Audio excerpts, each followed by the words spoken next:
देश की सबसे बड़ी मर्डर मिस्ट्री का पर कोर्ट का फैसला आ चुका है।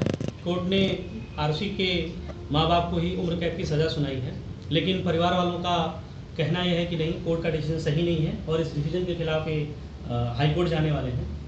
पर आइए हम जानते हैं कि इनके विरोध का आधार क्या है। सबसे पहले डॉक्टर राजेश तलवार के भाई डॉक्टर दिनेश तलवार, कोर्ट के फैसले का विरोध आप लोग क्यों कर रहे हैं? आप कैसे कह सकते हैं कि तलवार दंपत्ति जो है वो बेगुनाह है?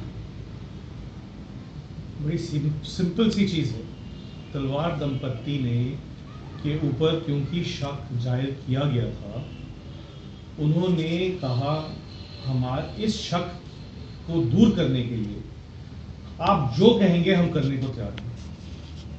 सीबीआई को इन्होंने कहा जो आप करवाना चाहते हैं हम करने को तैयार हैं। ठीक है। अब इस दौरान क्योंकि अब वो सो रहे थे तो there is no way to prove. मैं अब सो रहा हूं तो मैं कैसे प्रूव करूं मैं सो रहा हूं? तो यही आप चेक कर सकते हैं कि मैं झूठ तो नहीं बोल रहा हूं। तो उन्होंने लाई डिटेक्टर टेस्ट करवाए, उन्होंने ब्रेन मैपिंग करवाई, उन्होंने नार्को एनालिसिस करवाए, दोनों ने, और इन सब टेस्ट में कोई भी आपत्तिजनक बात नहीं निकली। तो आप मेरे को बताइए, इसके बाद कोई बुनियाद रह जाती है आपके पास? Question is very simple. ये क्या फैक्ट्स, क्या ये चीजें जज को मालूम थी कि इन्वेस्टिगेशन में इतना कुछ चेक किया गया है? भाई आप मेरे से पूछो कि आपके ऊपर है एक रिस्पॉन्सिबिलिटी टू टेल, जितना भी आपको मालूम है, तो मैं क्या कर सकता हूँ?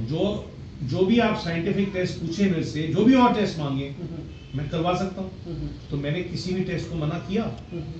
हर टेस्ट को करवा लिया। उनका जाने कि सारे हमने जो भी टेस्ट लिया, जो भी रिजल्ट आया उसके आधार पे ही उन्होंने पॉइंट्स दिए हैं। ये गलत है, क्योंकि जो नार्को का रिजल्ट आप कोई 5 पॉइंट मुझे बताइए। मैं आपको जिन 5 पॉइंट्स पे आप मुझे कहें कि नहीं कि यहाँ से गए। नार्को के रिपोर्ट्स में क्लियरली मेंशन है कि राजेश और नुपुर ने ये क्राइम नहीं किया है, उनका कोई इन्वॉल्वमेंट नहीं। ठीक है, नार्को हो गया। दूसरा बट ये इन्होंने क्लोजर रिपोर्ट के साथ सबमिट नहीं किया, ये ज्यादा कोर्ट को नहीं दिया। ये बात आपने कोर्ट से जब आपने रिक्वेस्ट की तो कोर्ट ने फिर क्या कहा? तो कोर्ट ने भी अलाउ नहीं किया। देखो ऐसे है ना, ये जो टेस्ट होते हैं ये इन्वेस्टिगेशन में अलाउड होते हैं जी, ठीक है ना।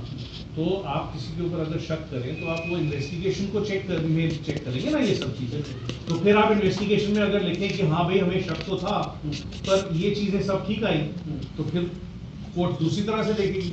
अगर आप कहो जी हमें तो इसमें कुछ ऐसा पता नहीं लग रहा कुछ, ठीक है। अगर तलवार दंपत्ति बेगुनाह है तो गुनाहगार अपराधी मैं तो इतना कह सकता हूँ कि सीबीआई ने ये सबमिट किया था कोर्ट में। वो बहस छोड़ दे। नहीं हम बहुत बहस ने क्या किया? एक मिनट आप जो क्वेश्चन पूछ रहे हैं उसी का आंसर दे रहा हूँ मैं, और बिल्कुल क्लियर कट आंसर दे रहा हूँ। और जो विटनेसेस हैं उन्होंने भी यही कहा, जो सीबीआई के विटनेसेस आए उन्होंने भी ये माना कि जो सर्वेंट्स थे उनके सारे साइंटिफिक टेस्ट पॉजिटिव थे, उनकी कॉम्प्लिसिटी क्राइम में दिखाते थे।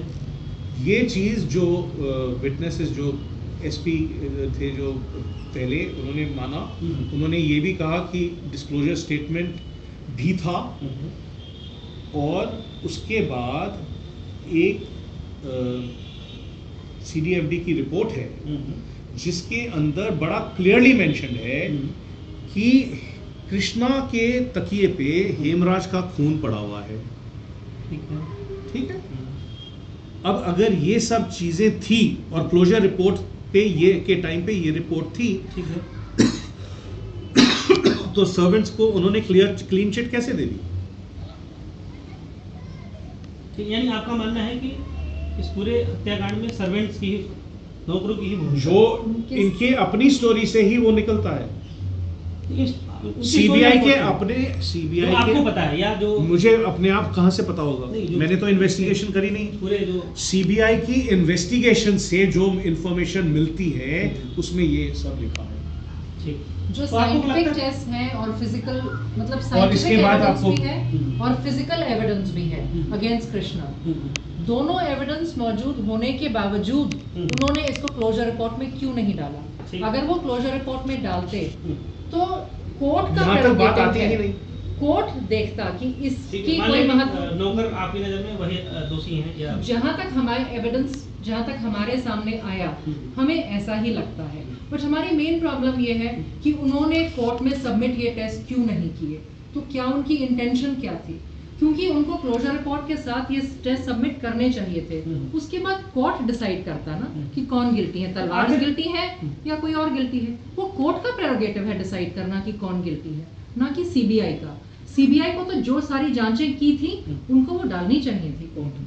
तो आखिर आपको ऐसा क्यों लग रहा है कि सीबीआई, चूंकि सीबीआई का काम है सही चीज को सामने लाना, सीबीआई ऐसा क्यों आपको लग रहा है कि नौकरों को सीबीआई बचा रही है और तलवार दंपति को ये तो आपको उनसे ही पूछना पड़ेगा। आपको ऐसा क्यों लग रहा है? ऐसे है, आप सीबीआई का मोटिव मैं कहां से निकालूंगा? नहीं, आपको समझ बड़ी सीधी सी बात है, सीबीआई का मोटिव तो मैं नहीं निकाल सकता। नहीं। मैं सिर्फ ये पॉइंट आउट कर सकता हूँ आपको, आपके दर्शकों को, कि ये फैक्ट्स हैं। इसके बाद क्वेश्चंस रेज करना तो आप लोगों का काम है ना, कि भाई इसमें क्यों, ये क्या हो रहा है, ठीक है ना। सो पहली चीज है, ये फैक्ट्स क्या हैं। आज तक की प्रॉब्लम ये रही है कि फैक्ट्स ही नहीं बाहर आ रहे हैं, क्योंकि किसी ने बात ही नहीं करी, सब चुप थे। अब हम आपको सिर्फ ये बता रहे हैं कि ये फैक्ट्स हैं। इन फैक्ट्स से क्या दर्शाता है वो तो आप देखिए ना अब आगे। अभी मुझे ऐसे लगता है कि सीबीआई ऐसा नहीं है कि वो सर्वेंट्स को बचा रही है, बट जो उन्होंने ठान लिया है मन में, उस चक्कर में सर्वेंट्स बच गए हैं। प्रॉब्लम उनकी इंटेंशन नहीं थी, but it just happened along the way. क्योंकि हमें ऐसे लगता है कि शायद सीबीआई यूपी पुलिस ऑफिशियल्स को बचा रही है, क्योंकि जो पहले जो सीबीआई टीम आई थी उनका यही था कि वो चार्जशीट करने वाले थे। सर्वेंट्स को भी बचाने के चक्कर में, हाँ, क्योंकि इतने सारे, ये बताना बहुत जरूरी है कि बहुत सारे लैप्सेस हुए थे। जो इनिशियल इन्वेस्टिगेशन थी उसमें ही इतने फॉल्ट्स और लैप्सेस थे। लेकिन ये बार-बार ये बात बताई गई कि एविडेंस हम मिल गए, तो उसमें इतने सारे लैप्सेस थे इन्वेस्टिगेशन में। तो यूपी पुलिस ऑफिशियल्स को बचाने के चक्कर में हो सकता है कि सीबीआई ऐसे कर रही है। अभी आप लोग हाईकोर्ट जाने वाले हैं, पूरी तैयारी हो गई है? वहाँ पूरी तैयारी तो अभी नहीं हो गई है, तैयारी तो कर रहे हैं ना। अभी 2 दिन पहले वहाँ तो कल ही लगता है कि वहाँ न्याय मिल सकता है या मिलेगा? ऐसे है, ऊपर ईश्वर अगर है तो न्याय तो मिलेगा, कहीं ना कहीं तो मिलेगा। न्याय एक जो न्याय का मंदिर है, जो ईश्वर का मंदिर है, वहाँ पे देर हो सकती है, देर तो नहीं है ना।